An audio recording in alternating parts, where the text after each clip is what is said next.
So happy to quickly introduce the panel. This session is on bridging the digital divide on connectivity.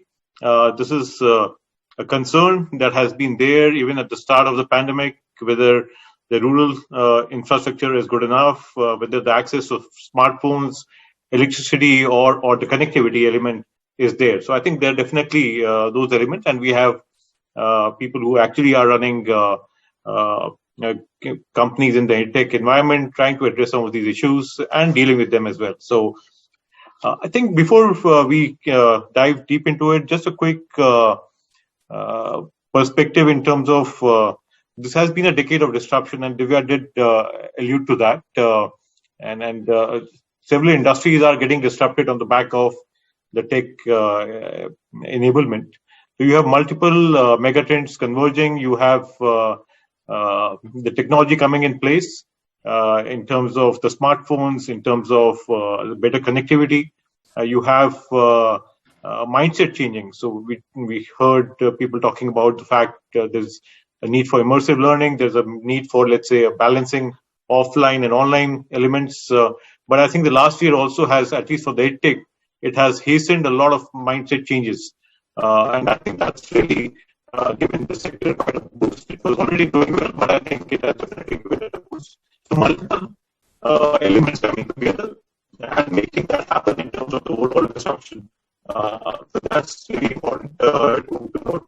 I think we talked about India to the world in terms of delivering the EdTech experience. And I think what we focus on this one is right now bridging the digital divide. I think it's more in terms of how can we actually serve our tier 2, tier 3 cities better. So that probably can be our lens of focus. From a EdTech standpoint, it's going to be a vibrant sector. We've seen $1.43 billion of capital being raised in 2020 across 100 deals. 1,700 of the 4,800 startups originating out of India. So definitely positives there. But we also see that the government school system provides, I think, access to around 70% of our student population. So we'll not just restrict ourselves to K-12. There'll be other higher education intervention as well. But essentially looking at maybe the rural or the tier 2, tier 3 versus the tier 1 changes that are there, and how that impacts us and how we can actually address it. And finally, I think the challenges that remain in terms of infra, in terms of, let's say, the awareness of digital solutions, in terms of unavailability of teachers, and how, let's say, one can bridge that divide. So that probably with that, what we can do is we can probably call upon Krishna to share his thoughts in terms of how do you see in terms of this lack of infra? Do you see it as an opportunity or a challenge in your current targeting the tier 2, tier 3 cities, wherein there could be lack of trust from a digital payment standpoint? There could be disrupted content streaming. There could be language barriers in terms of vernacular content. How are EdTech innovators addressing some of these challenges? Over to you, Krishna. Thank you, Alok, and thank you for having me as part of this panel. It's a pleasure to be meeting so many talented people and learning from them. So let me just give you a brief background about our business. So we are in the business of reskilling and upskilling. For a long time, the users of our platforms were white-collar professionals who already had a job and they're looking for their second and third job. So that was the business that we used to cater to. And this was a global business because India alone didn't have the required number of professionals to sustain and grow this business. So we used to look at professionals all across the world to continue to grow our business, and that's how the business was set up. But in the last few years, we see multiple new trends that have come in. One of the trend was that students were also very keen to learn some of these newer areas so that they can get better job. So that expanded our market significantly.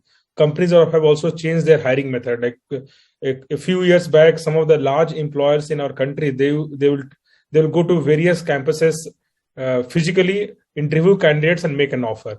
in the last, even before the pandemic, this trend started that they started doing online hackathons to shortlist candidate and ask them to come at couple of locations, conduct interview and hire them. This trend got big time accelerated during the lockdown and COVID. So now our user base has expanded across the country. Students are there all parts of the country due to this COVID disruption. A lot of professionals also moved to their native places. So we see users coming from different parts of the country. And frankly, some of these challenges that we talk about, I think to a large extent, they are already solved or getting solved in a much faster speed. When you talk about payments, now payments has become like a solved problem all across the country. Even a small time vendors, street vendors, even like people who are selling very, very small ticket item, they have started accepting digital payment and online payment. So people are used to making payment, and hence making payment on a platform like ours is not a challenge. When it comes to like internet access and connectivity, because of this whole geo penetration, I think internet is also available all across the world.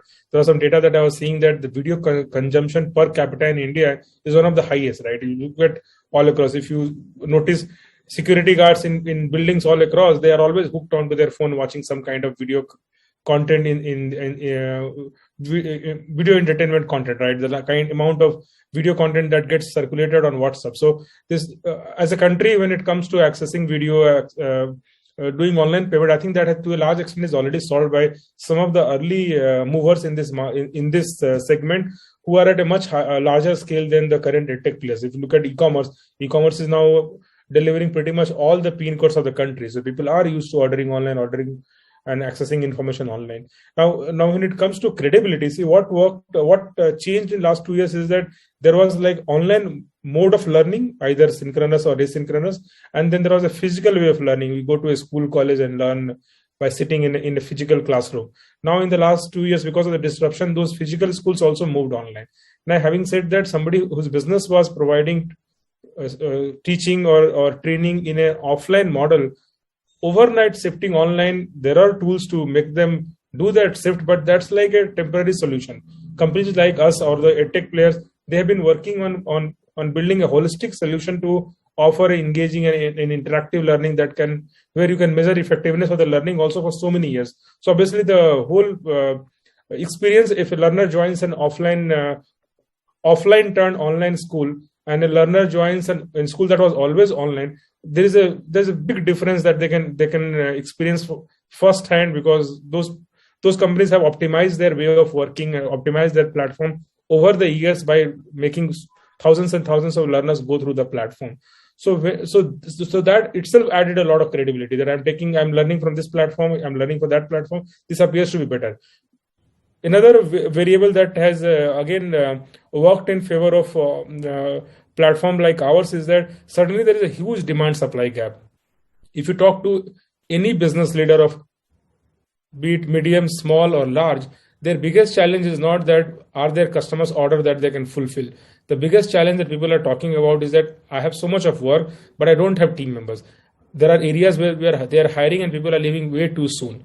So that is creating a lot of demand supply gaps. So there is a lot of demand, but the supply when it comes to human resources is not matching, and it's not available at that kind of speed. So companies are open to innovate and open to hire all kinds of candidates. Like for example, at Simplilearn, while our main business is consumers, people come and take up our programs on their own. I have at least more than 15,000 literally orders from companies that are saying that if you train people in these areas, we are ready to hire them. We are not able to fulfill that demand. So there are people who are in the pipeline at different stages of learning, but confirmed orders saying that we want to hire so many people, help us help move them into our hiring funnel. And we're talking about fresh graduates. They are not people that we're talking about who are experienced and they're looking at hiring so much of talent. So that is also further accelerating, that if you know some of these new technologies, everybody is looking to experiment and hire from you. So I think multiple things has happened together that has helped us increase our credibility and trust. And I don't think it's a question of now credibility and trust. Like there is so much demand supply gap that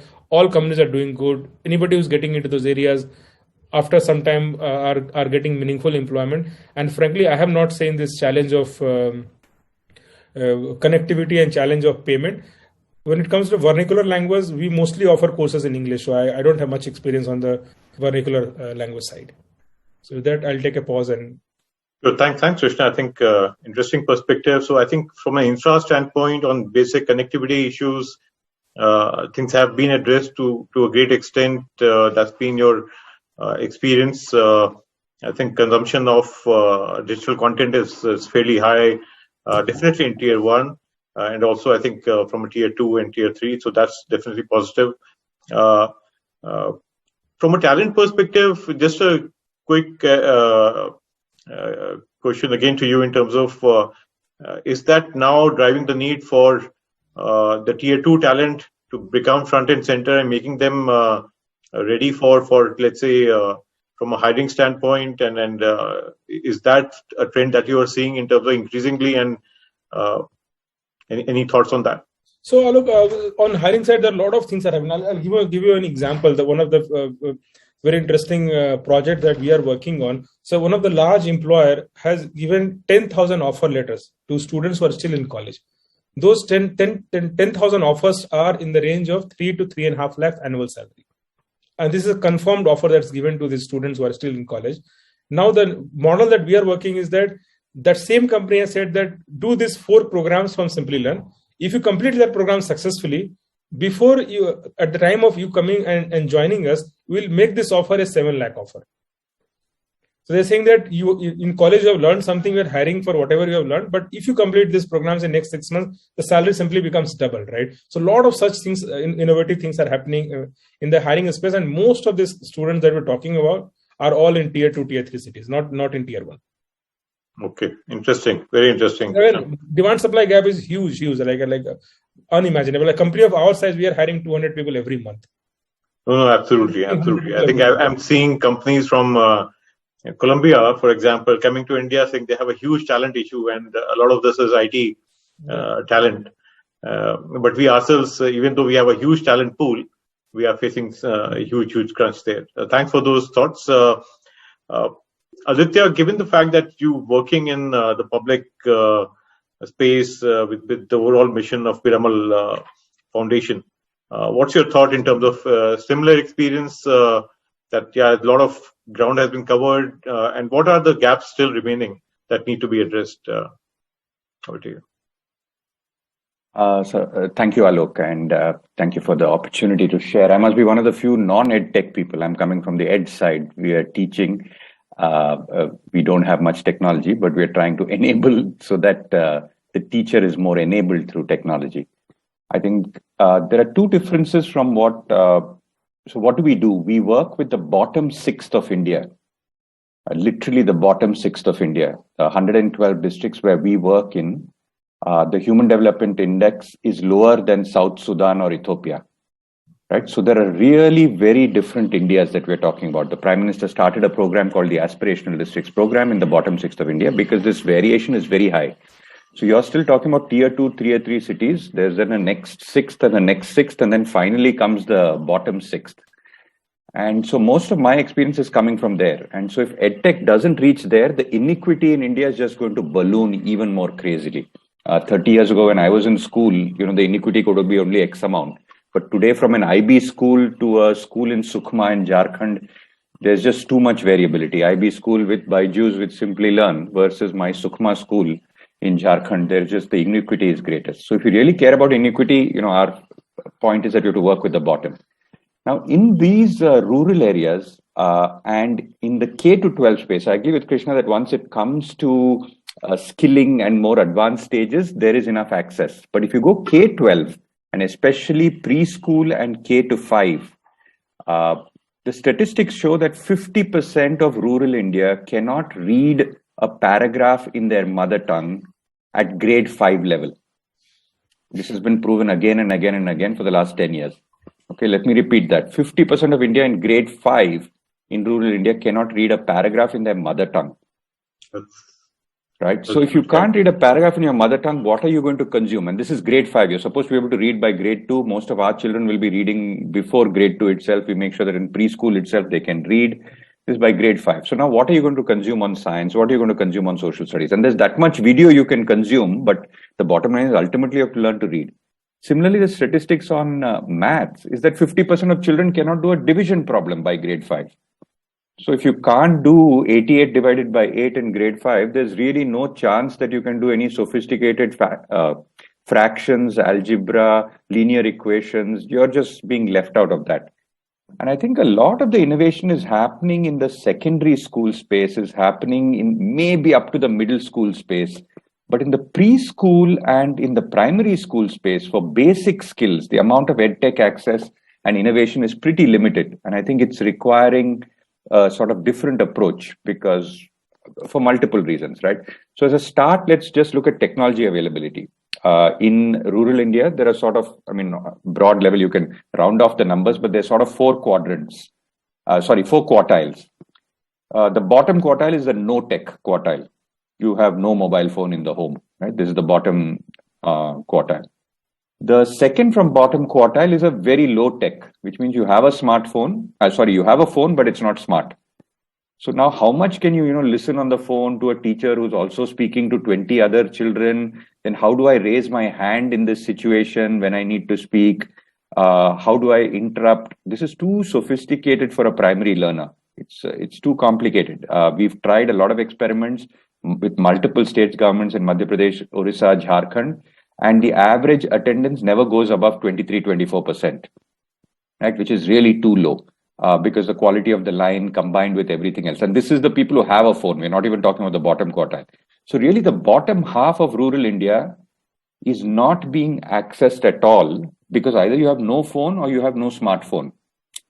The top half is benefiting, definitely. The top quartile has not only a phone, most probably has a private device for the child. And the second from top one doesn't have a private device for the child, but has a device for the home with smart. But still, even that is not the thing. So if you see the 20-25% attendance that we are getting in government schools, it's largely the top quartile. It is not the second, third, and fourth quartiles, which means the inequity is expanding even more. This top quartile was anyway going to private schools, right? Because we know about 75% of children go to government schools, 25% in rural India go to private schools. So it's the same bunch who are going to private schools who now have access to EdTech as well, and are going even further. And the ones who are in government schools don't have access to EdTech, schools are not open and are going even further behind. So I think this is a really severe problem. And I don't mean to be cynical, negative or whatever, but I think we have to accept the ground reality saying primary is important, bottom quartile is important. And at least that's what we are passionate about. And for that, I think I do propose a solution. I think that market is not going to be B2C. It's not going to be direct to, I'm a landless laborer. I'm not going to earn enough money for paying even the subscription. Yes, I have digital payments capability. I'm no longer afraid of that. But I don't have predictability on my revenues to make sure that on every 30th of the month, I pay someone. It's not available. The private school collects at the end of the harvest, they collect the money for the last 4 months. But a lot of our digital subscription models don't even tune into the needs of these sort of subscribers. When I'm working in labor, I go to Calcutta, I drive a rickshaw for 3 months, then I come back, then I can afford to pay. But my revenues are going up and down during the year, right? And these models don't serve them. So I think it's going to be a B2B model. And the B2B model is that I think there is no choice but for government schools to install computers. We've now started tab labs. You don't even need computers. You can install a set of tab labs. The efficiency of capital utilization is much greater. The availability of internet is much greater. And this is something that can be done. Corporates can do this. Governments can do this. And governments are beginning to do this. Haryana government has just assured that every child in a government school will ensure that they get a tablet, right? And will get not only the tablet, but also the payment for the data systems on the tablet, plus the software, plus the personalization. So unless this happens, and Haryana but doesn't have hills, doesn't have tribal areas, doesn't have forests, so to a reasonable extent, at least internet availability is there. But by the time you reach the Orissas and the Jharkhands, this is not going to be easy to serve really the bottom sixth of the country. So I think we have to go for B2B models. And I think new sets of innovators will come in who will sort of package a combination of hardware technology, operations and maintenance of that hardware technology, private solar-based thing to keep that computer system running, the internet access through unusual models because there's going to be no internet in these schools. And I think that packaged EdTech is going to be something that's going to work for these lowest end schools. Interesting perspective, Aditya. No, not cynical at all. I think partly realistic, partly not every business model probably will have that access to, let's say, the bottom experience. So I think that at least gives a good perspective there. The primary is important, the bottom is important, and the solution got to be B2B to target the setup. I know there's a lot of things going on at both at a corporate level, at a foundation level, at a government level. I think they need to come together much more agile manner to tackle this problem. Yeah, thanks for those thoughts. Moving over to you, Kounal, in terms of if you were to look at,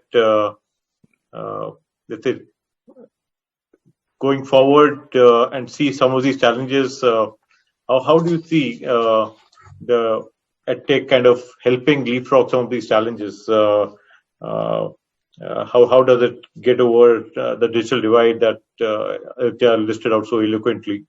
There are solutions in place. I know you play in multiple segments, so your thoughts whether I think you can pick a segment that you're more comfortable with in terms of from a overall standpoint, whether it's K-12, whether it's bridging the skill gap or let's say the higher education. But what are your thoughts in terms of the ability of India to leapfrog? Because we have there's a lot of initiatives that are there. Some of I think I was reviewing it. They had their mission ending by 2019. Some of them might be 2025, right? So how do you see the leapfrogging happening in the Indian context? Because a lot of our government schools, they don't have a teacher in place, right? In some of these online content providers, they have all the content for all the classes, right? If it gets beamed over to our overall school systems, with the teacher playing the role of a facilitator more than anything else, because there's only one teacher, right? And the same teacher cannot be a language teacher, cannot be a maths teacher or a science teacher, right? So, but they can definitely play the role of a facilitator. But over to you. What are your thoughts on India leapfrogging these challenges? Right. Thank you, Alok, and thank you, VC Circle, for having me on this panel. So I think I totally sync up with what Krishna and Aditya mentioned regarding the internet penetration from an India standpoint.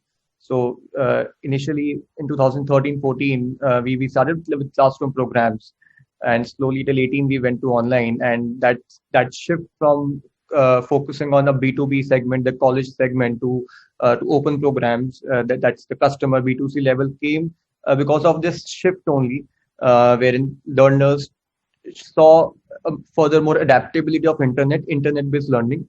So we are also in the skill development space where we have centers all across the country where we are providing programs in the paramedical and other spaces, and we see that's where there's a significant language barrier, there's a significant internet penetration barrier, and there is also very significant I would say, as rightly mentioned, the adaptability of parents or the acceptance of online learning for them, because there's a mindset of going to a physical center and learning. There's a mindset of holding a book in their hands. There's a mindset of focusing only on government-based jobs and not the regular private-based jobs, or maybe the jobs wherein high tech is required.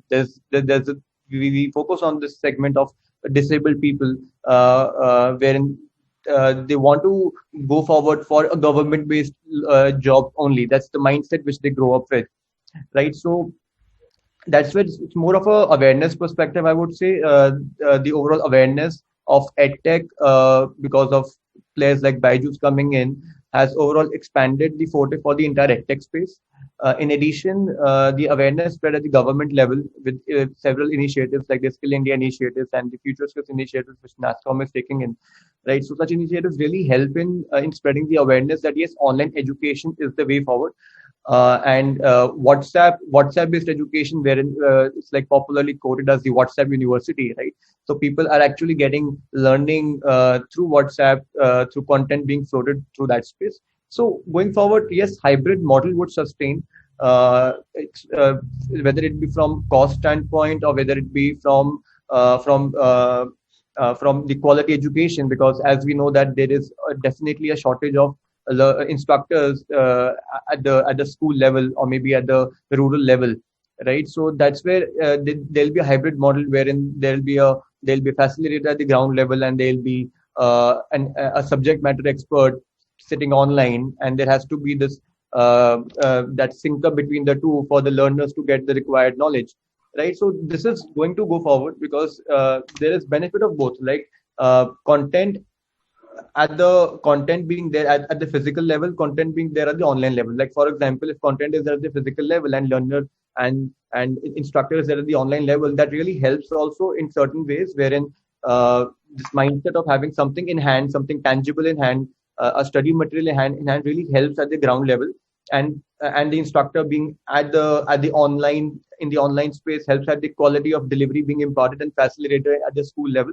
However, vice versa also helps, wherein the content is there at the online level, wherein education, wherein high quality content is there, and there's an expert at the ground level. Like for example, when you talk about learning at the corporate level, so that's where there's this mindset of having a physical book in hand, right? But gradually things are changing with the adaptability of online during the COVID times, and now moving back to the physical medium, wherein the demand for physical trainings is back there. That's where the adaptability of or the acceptance of both physical material and online material going together, going hand in hand, has taken forward. So in regards to the rural or the school level also, I would say there's a similar similar transformation happening. Yes, internet penetration is increasing, but on the other hand, I would say that there are still a lot of pockets in the country where internet is there, but for quality education to be imparted online, there is still a huge fallback, and that's where learning is happening through audio mode, wherein audio is where the delivery is happening, and yes, there's content at the at the book level, wherein yes, the content, the e-learning content, e-learning content is being transformed to books, and the books are supplied for physical delivery, and the teaching, the instructions are imparted via the audio mode. So that is one of the modes which are really prevalent these days. TV based education, like you talk about the PME Vidya, right? So such concepts are really helping at the TV level, because TV and WhatsApps are there at every level, right? Even you talked about the Odisha's and Jharkhand's side of area. So that's where yes, internet is a problem, but TV is still there. There's one TV set in at least one village.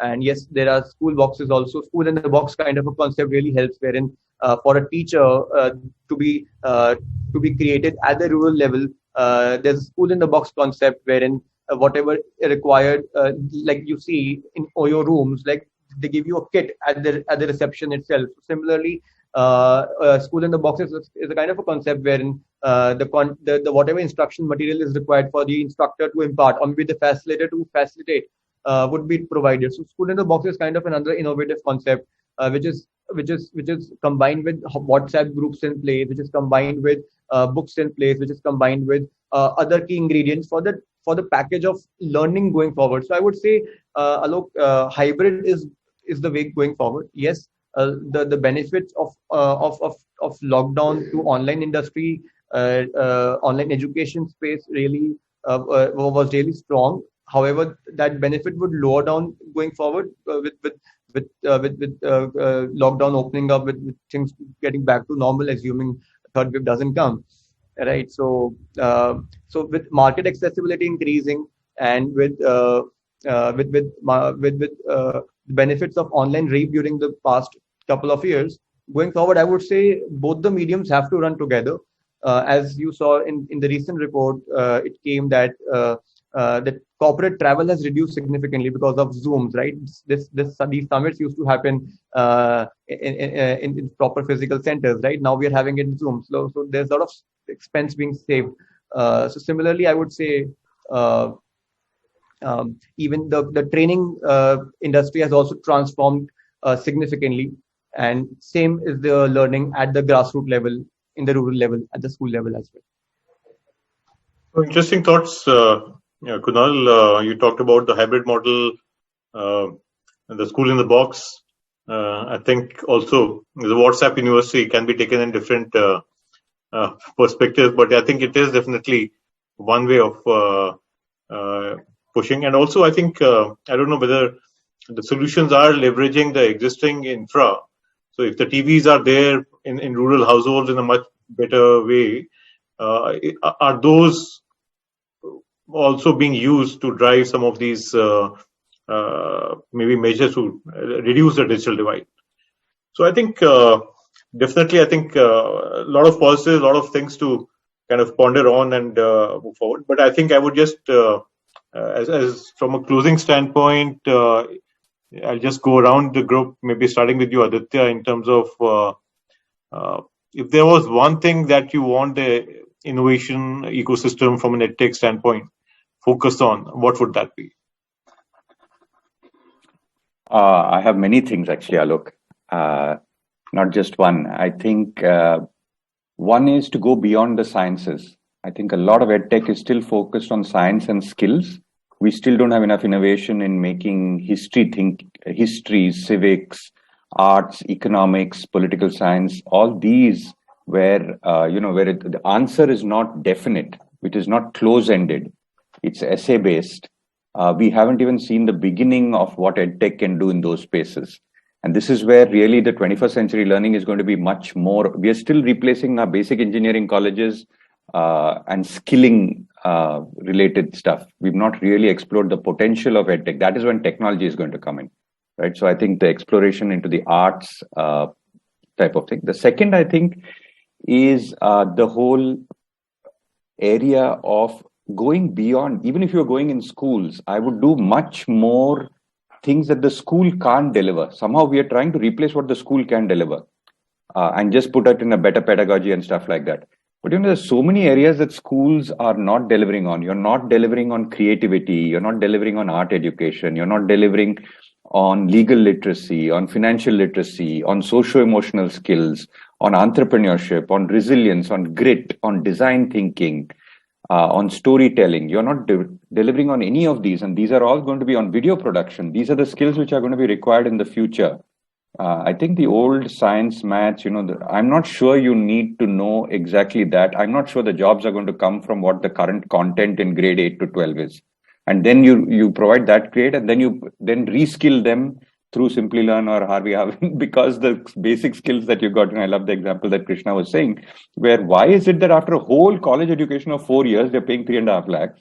And then after just 4 Simplilearn courses, they're willing to double your salary. That means just look at the value of the college education. There's obviously something that Simplilearn is doing right, that with just 4 courses, you're able to improve. I think the same is true for schooling. I think we're under-leveraging our children, and there's huge space for really thinking about socio-emotional learning, creative thinking, financial literacy, and going outside the box. And maybe that is how the school system will then change. Otherwise, we'll be stuck at the same. My daughter still learns the same thing in school, which I learned. And that can't be right. The world has moved way beyond that. No, absolutely. Thanks for your thoughts. Krishna, your thoughts on maybe one thing probably and focusing more on the digital divide as well that you would want EdTech World take on?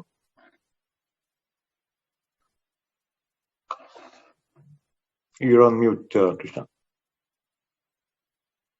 Yes, I was saying, Alok, that after listening to Aditya and Kounal, I think I'm serving the privileged ones, right? There are a lot of people who don't have basic things, and what we're talking about is too futuristic and maybe something that they can never afford to have. But I want to emphasize one point is that Aditya said that most of the EdTech providers are doing what schools and colleges are doing.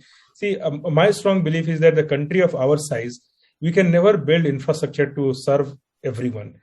Like look at the number of universities we have, look at the number of universities the US has, look at our population and their population. We can never have. Like there is no university near a school, near a village, right? Anybody who has to go to a university, they have to get out of their village to the nearest town or city to go and access that, right? Why can't a university come to them so that they can do this while they're still at village? So I think this capacity building will happen only through EdTech. And while there is a real challenge of not having access for many, the 1/6 or maybe let's say 2/6 also, if you assume that they don't have the right access, the remaining 4/6, cost. Yeah, the remaining 4-6 who has access to the infrastructure to access our kind of program, in our experience, we have seen that they are like grossly underused.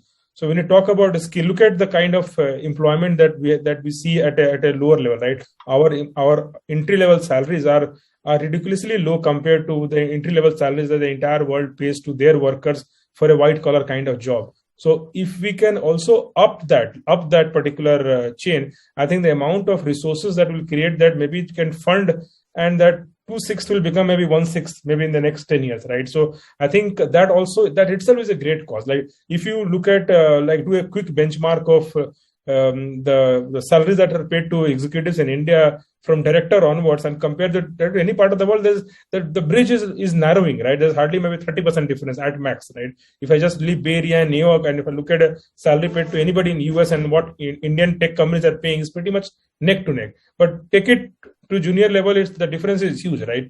So I think if EdTech can help and elevate that also, the amount of resource that it can generate, that we can fund back and make a lot of people start getting the basic